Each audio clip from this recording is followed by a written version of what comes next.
If you could organize your own festival, what bands would there be? Dead or alive, it doesn't matter. See, Kronos Quartet would headline. Do you know who Kronos Quartet is? No. No. Kronos Quartet is kind of like they're sort of the rock stars of the classical world.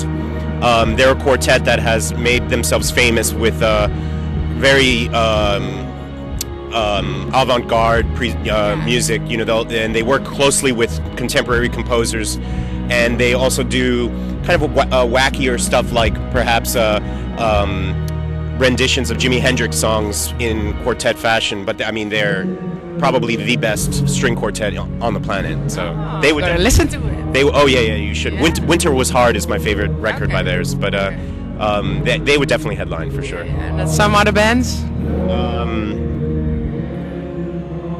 New York bands? I don't know about any New York bands that I would book. Anthony and the Johnsons. Oh, that's not a bad idea, actually. So Anthony and the Johnsons would play right before Kronos Quartet, and then right before Anthony and the Johnsons, I'd have Slayer. Slayer. Yes, that would be my dream. That would be my dream festival. Let's make it happen. You said it before, like you're kind of controlled when you are on stage. It's the same process when you write songs. It's the same.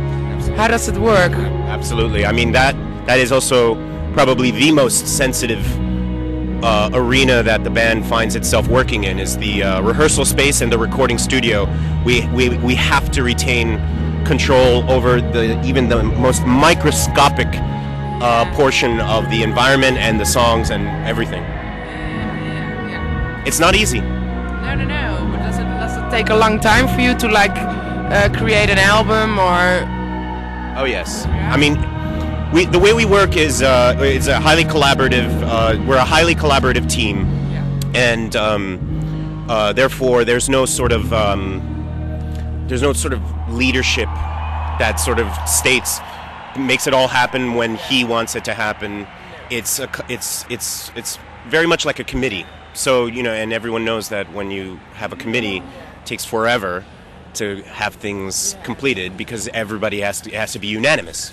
To attain unanimity is a very, very difficult process, but it's absolutely totally worth it. And is it hard for you? Oh, it's difficult. Oh, yeah. Well, also because we're all very sort of egoists in our own separate, unique ways. So to try to navigate our egos within this sort of collaborative process can be very, very difficult.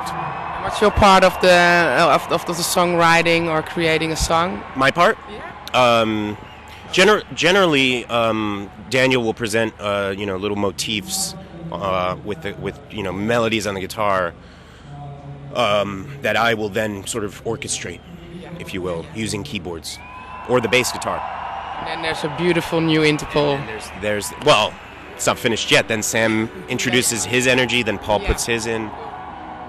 So last question: What's for Interpol the next couple of years? What do you want to reach, or what do you want to do? It's hard to say. I mean, right now we're living day by day, trying to get through the shows, supporting the record. That will probably have us doing that until the end of March, I would say. Yeah. And then by that point, we'll have some new material to start working on pretty much right away, right after. Yeah, but do you start writing already, or thinking about songs now, today, or? There's 3 or 4 songs that are in the works, actually, yeah. Which is a new development for us, because prior to this time, we waited for the touring to finish, and then we would start writing the songs, and then it would turn into this, race against time and potentially uncomfortable situations. This time we decided to start way in advance to really let the songs if they take 2 years, then they take 2 years, but they'll be very good. Thank you very much for the interview.